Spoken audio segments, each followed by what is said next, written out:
My name is Mal McCallion. I'm your host for this week's deep dive into all things property and AI technology.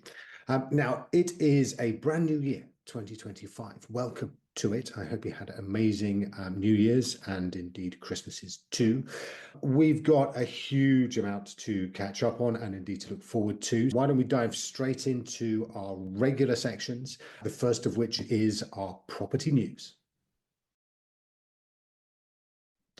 So this week in property news, we're just having a little bit of a glance back to the stories from the end of 2024.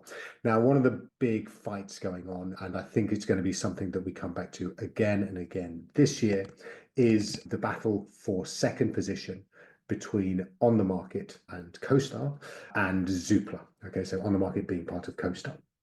Now, there was a right old Barney towards just before Christmas, actually, from Zoopla's PR engines and CoStar's numerical statistical guys, all of which were trying to make the case for why they were essentially the up and comer, the ones that were going to be best positioned to take on Rightmove.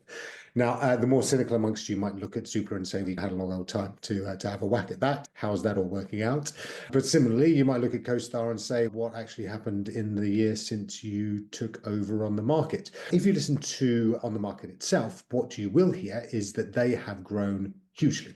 And they're particularly focusing on 1 month. And this is quite interesting. They're focusing on September 2024. And they're saying that their stats specifically prove that during that month, they had more visitors than Zoopla. Now, Zoopla, interestingly, are not disputing that, and in fact are suggesting that there has been an increase in volume for that particular month that's noticeable on the market. But actually, it's very frothy kind of traffic. Essentially, it's bought traffic. So it is traffic that has been paid for via Google Ads and various others. And it's landing on the market website and is then bouncing off pretty quickly once it realizes that it's not in the market for On the Market. It's not trying to get the traffic itself. The audience is not looking for properties right here and now.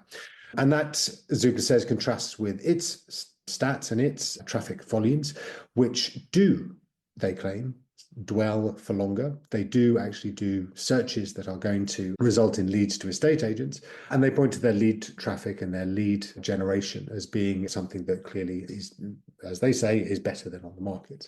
In parallel to this, again, interestingly, there is a report from a well-respected industry commentator called Mike Dell from the States. Now, CoStar are also vying for second spot over in the US. So Zillow is the number one. Let's call them the Rightmove of the US. And there is a business called Realtor.com that is the kind of number two, which is Zoopla equivalent. So what's happening over there is CoStar, who have acquired Homes.com and Apartments.com and a few other residential focused websites. Regular viewers will recall that CoStar has come from the commercial area, commercial property. And Homes.com is claiming that its suite of sites, so not necessarily Homes.com on its own, but it plus Apartments.com plus some others, is now ahead of Realtor.com in terms of stats. And Realtor.com is responding similar to Zoopla, which is basically saying, no, it's not. And this is all just a bit of froth, and it's been targeted just so these statistics could be generated. And Mike Del Preet, as a commentator over there who knows a lot about the US market and about statistics, is actually veering or siding a little bit towards the likes of Realtor.com. And actually saying that, you know what, it does seem that these stats from Homes.com do seem to have been a bit primed, a little bit steroid induced, injected very far into the traffic streams via some paid for stuff rather than necessarily the kind of decent, long lasting lead generative traffic that is obviously desired of estate agents and lettings agents, because that's the stuff that's going to convert into paying customers.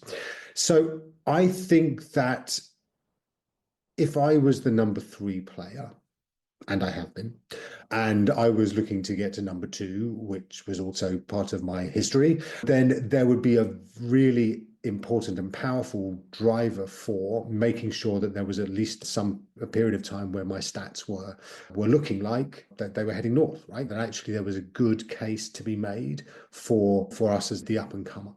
Now, That's not to say that this is in any way like overly deceitful. I think it's very clear, and I don't think that necessarily On the Market or Homes.com over in the States is trying to be in any way out of order in terms of what it's doing. What it is showcasing very much is that it is in a position to drive more traffic than others in the market, that it can do this smartly. And it has to do this, right? That this is how you start. If you are going to take over the number two position from a business that perhaps has become quite comfortable in being number two and just letting Rightmove run away with things, then you've got to shake things up a bit. You've got to try and make a case and build a story, a narrative around what you are doing that is going to bring these differences into the market and is going to enable you to leapfrog the number two and become the main challenger, and actually then go on to be credible enough that you are going to actually be able to take on, or at least challenge more than the current number two, the dominant player in the space. So I think there's going to be a lot more of this, I think, in the next year as we charge headlong into 2025. And I think it's going to be one that is going to require some quite serious focus, really. If you are paying for property portals, then you're going to want to know what you're going to get for them, right? But at the same time, there is a strategic element to this, right? Which is more than just we give you more leads and blah, blah, blah.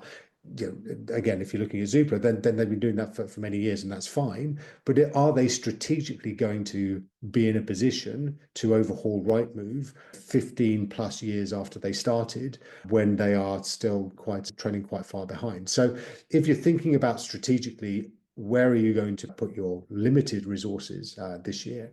Then I do think that you've got to think about what business is actually going to overhaul, or at least be with a chance, and at least show the energy to think about overhauling the number one. And I think you look at Zoopla, and it has been a long time that business, and again, one that's very dear to my heart, has been knocking on the door of Rightmove and has made, there were some good strides early on. That's what I'm going to say. And obviously, again, coming from that particular business back in the day, I think it made a real dent very early on, but then Rightmove, as Rightmove does. And indeed, again, looking across the property portal landscape right across the world, then those dominant number ones that started very early, achieved decent market share, first mover advantage, and network effects, they remain in almost every case the dominant property portals in their countries.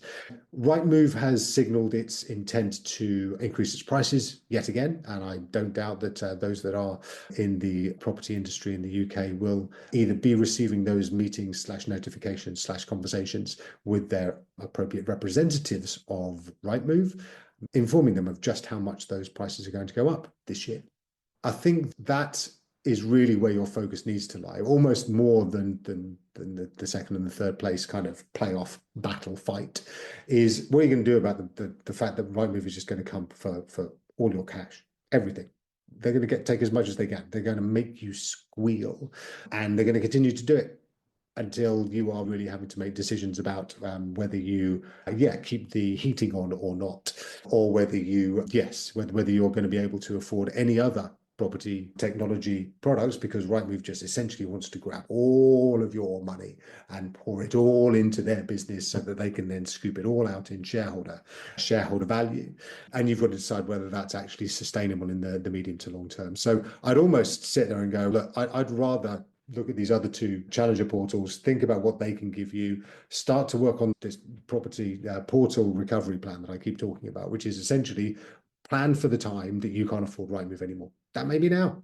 And if it is now, then get planning even faster. But make sure that what you're doing is you are absolutely cognizant of where you're going to be able to put that money that you no longer are spending on Rightmove. And it is likely that these two locations are appropriate. It is also likely that you find yourself with quite a lot more money to invest in other things, and that includes AI, right? AI is coming like a train. It's very important you understand it. Get yourself AI literate. Hopefully things like our webinars at Model Prop can help you. They're free, they're every month. But yes, and indeed, obviously this particular podcast and the newsletter that goes out every Tuesday, do come onto the website and sign up if you like.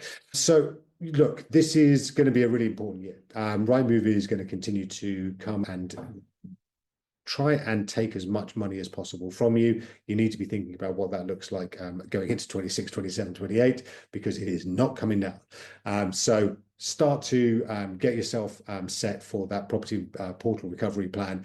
Make sure that you stop talking about Rightmove. Okay, that is the one thing that this year you should absolutely commit to. New Year's resolution: stop talking about Rightmove. Don't keep telling vendors that Rightmove is the thing that you are on. It doesn't matter. And hopefully it will not matter going forwards. If they want to know that you're on it, then they will ask. Otherwise, just stop talking about it. Even if you stay on it, just stop talking about it. Start talking about all the other things that you're doing. Really make the case for how these other things that you are doing, these other marketing activities, are the things that are going to help you and help the vendor and the landlord to maximize the value of their property and move in the appropriate time frame, and stop talking about Rightmove. Okay, so stop talking about Rightmove. Make sure that you are creating this recovery plan and you know exactly what you're going to do once you come off Rightmove, for you are likely to have to. And then thirdly, have a look around at what other technologies, AI, and other products and services are out there that are going to help you to get ahead of this, because you need to plan, because this is not going to stop in terms of its painfulness and the problems that it is causing you already in your business and will continue to do so. The second story in our property news this week is all about a top 200 estate agent countdown list for sales agreed that was released just before Christmas on the 23rd of December, and actually had been drip fed through LinkedIn, I think, by Chris Watkin. Now, again, lists are lists, and Chris Watkin is a great guy, obviously a bit of a legend in terms of his commentary over many years on the property market. I do think, and again, congratulations to him, this is almost deliberately provocative in terms of just giving some cold, hard numbers about the number of units, as he describes it, that have been transacted on between the 1st of January 2024 and the 30th of November 2024, and then comparing that with the same period in 2019. Now, one of the reasons why it is quite controversial is that at number one, we have PurpleBricks. So it says that PurpleBricks is the number one brand, that has been transacting over the course of that part of 2024. So the whole of the whole of the year, excluding December. And it also says that they were in 2019 also first. Now, I think most people listening to this podcast will know that PurpleBricks changed hands in the middle of 2023, is now owned by Strike. Strike's CEO is stepping down. Losses are mounting. It is essentially an investor discounted sale. So essentially, the investors in that business are paying money for every single instruction that comes on the market. They're essentially making it so that it costs that they actually charge less than it costs for each of these transactions. They're buying the market. So to have them in first place, and again, to even have them in first place back in 2019 and insert any year that they've been in existence before, gives a really false impression of their level of success. Really, if I was offering to buy every £5 note that you have for 10 quid, then you would probably give me every £5 note that you have, and I would lose a lot of money in the process. And that is essentially what PurpleBricks is doing. So I think that, again, it's deliberately provocative and interesting and fun and all that sort of thing. But I always worry about these things and how they play into consumers' opinions. And also, obviously, that the PurpleBricks PR machine will undoubtedly jump on this, threadbare as the PR machine of PurpleBricks has now become, and will try and portray this as a massive vote of confidence in their particular brand.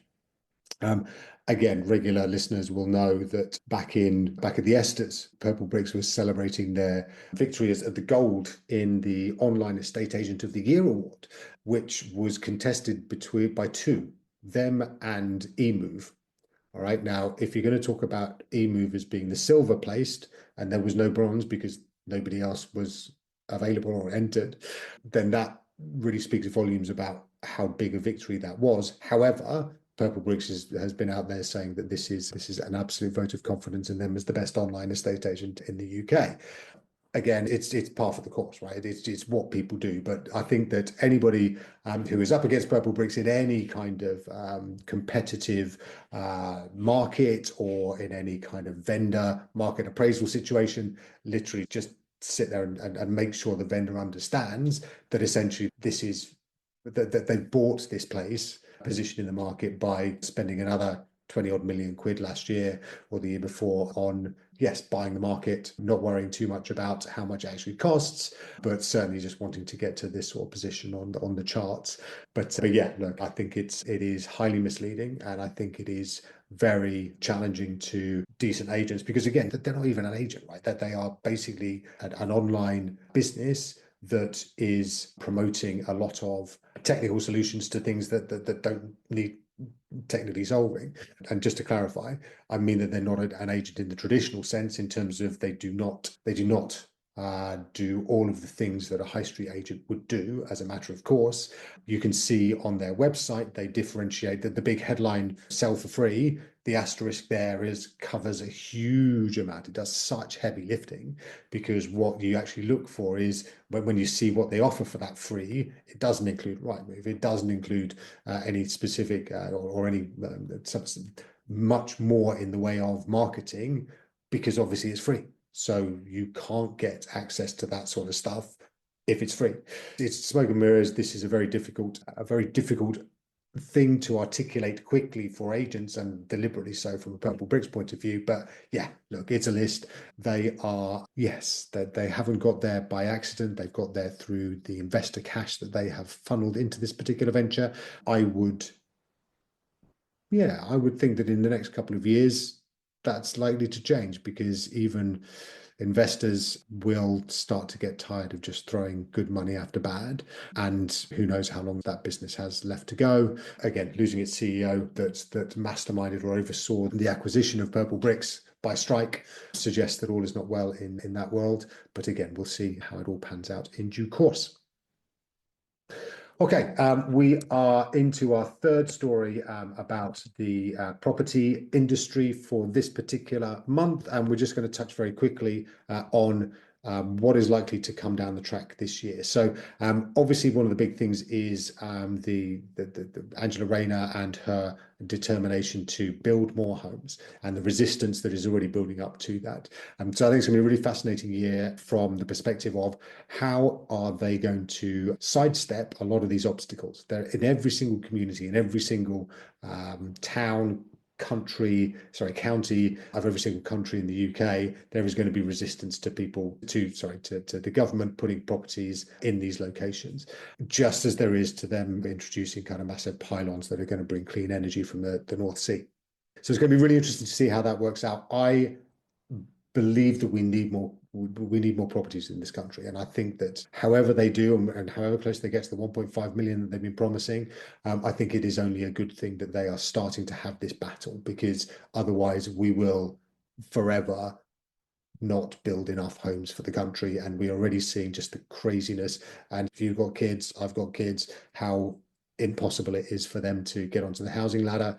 I think that this is a necessary step. The battles have to be drawn, and I think that it's going to be a really interesting and hopefully a fruitful way of seeing at least how far we can push this in terms of getting more homes built. So that's going to be, I think, one of the big things for this year. Renters Reform Act coming up as well. That's going to be more difficult, I think, but obviously in terms of the details, that's going to impact the market. I think that remains to be seen, although I think it is highly likely to be detrimental to renters overall, unless and until we get more and more properties that are available. So yeah, it's going to be an interesting year, I think, for those sort of macro level changes to the market. But yeah, look, as with all these things, we can only affect what we can affect. So it's going to be up to us to just continue to fight the good fight and to do the things and to execute well on the strategies that we develop to deal with these things as they are flagged and highlighted and headlined early in the year.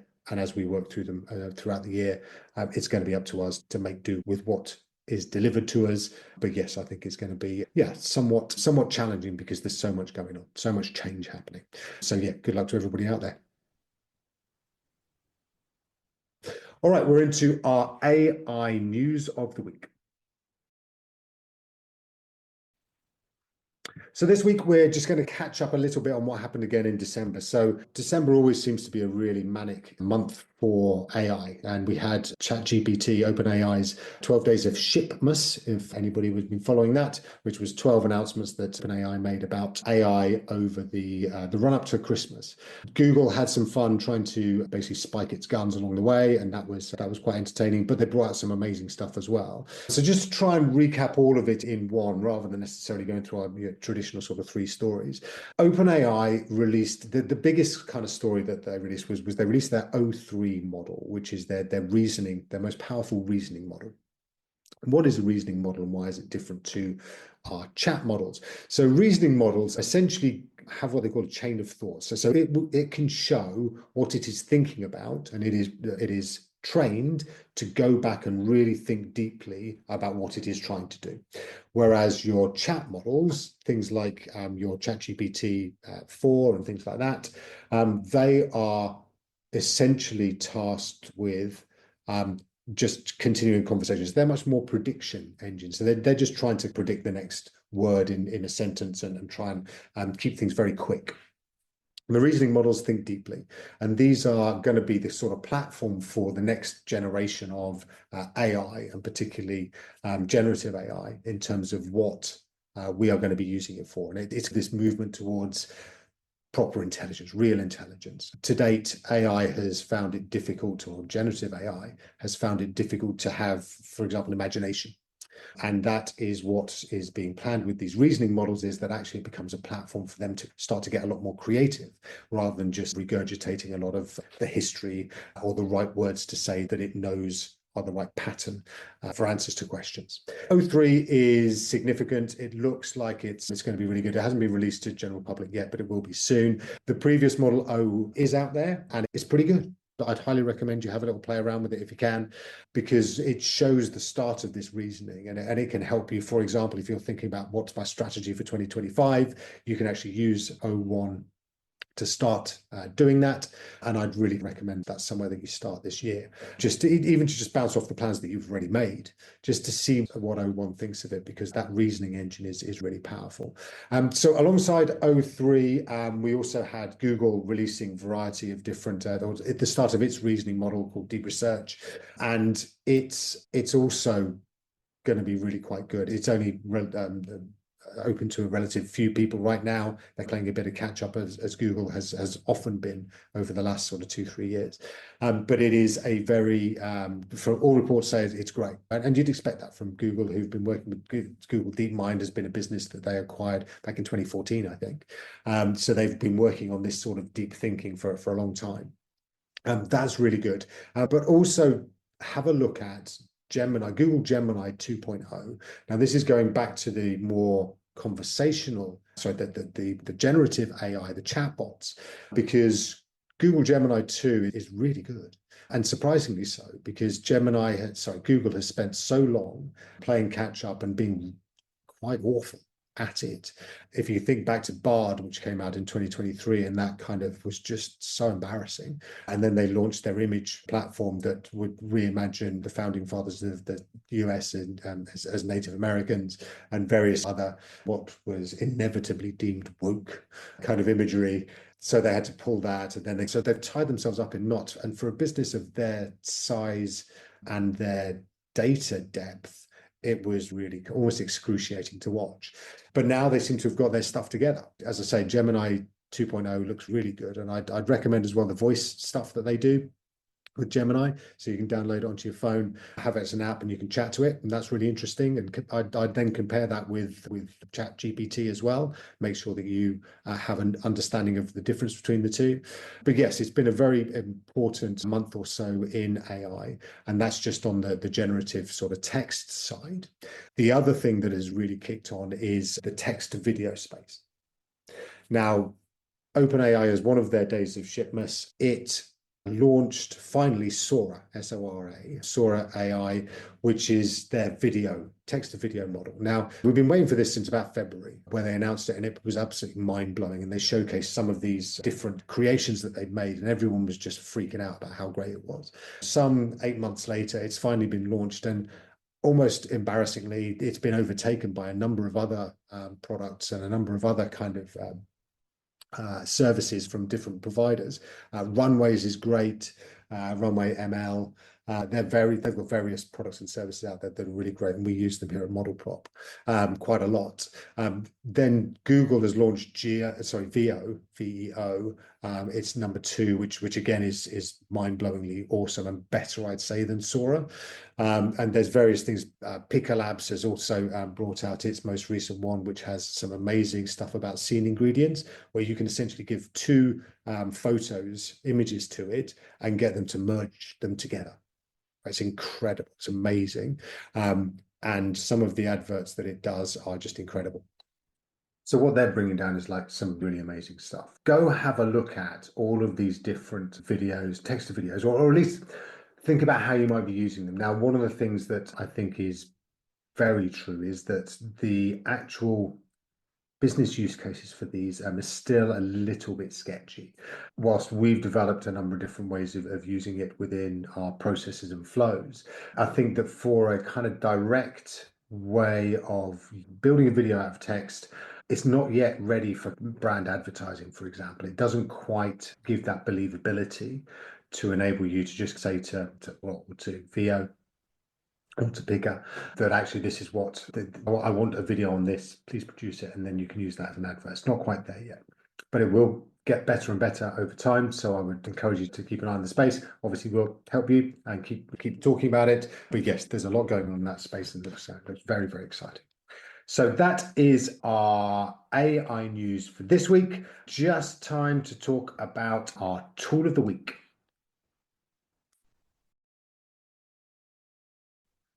So our tool of the week this week is all about conversational AI. Now, as we go into 2025, one of the big stories I think this year is going to be all about conversational AI. Now, this is where you can essentially get AI to behave as if it is one of your representatives and to understand so much about your business and your areas that you cover, properties that you may have on the market, your team, all those kinds of things. AI is going to be, and we're working hard obviously at ModelProp on this as well. AI is going to understand everything there is to know about you and going to be able to take phone calls from members of the public, potential clients of yours, and direct them to the right space. But do that realistically and do that helpfully and save you and your teams a heck of a lot of time and obviously a lot of money on answering the same questions over and over again. And it will filter out and it will triage some of the kind of initial queries that don't need direct your team to answer, and will then leave them to deal with the more complex ones as it goes through. Conversational AI, if you want to play around with it, go to modelprop.ai. Down in the bottom right corner, you will find a little button that says call. Click on that, ask it some questions about ModelProp, and you can hear the AI, which is me, talking away about ModelProp's services and answering to your questions. You can interrupt it, but it's just the start. It's just so that you can hear the start of what is going to become an increasingly important service resource this year. And again, if you want to find out a little bit more about that, then do get in touch with us here at ModelProp, hi@modelprop.ai. But yeah, go and play with that. It's super, super powerful, super cool, and it's going to be a big part of all of our lives in the relatively near future. So yeah, the quicker you can understand a bit more about it, probably the better for your business, particularly as we head into what is a reasonably choppy, I think, 2025, particularly after the end of March. So use Q1 to get yourself ahead of the game. All right, that is it for this week. Thank you so much for joining me on the Property AI report this week. We'll be back next week with plenty more on property and AI. Thanks very much for being with us. My name is Mal McCallion. I will catch up with you again next week. All the best. Take care. Bye-bye.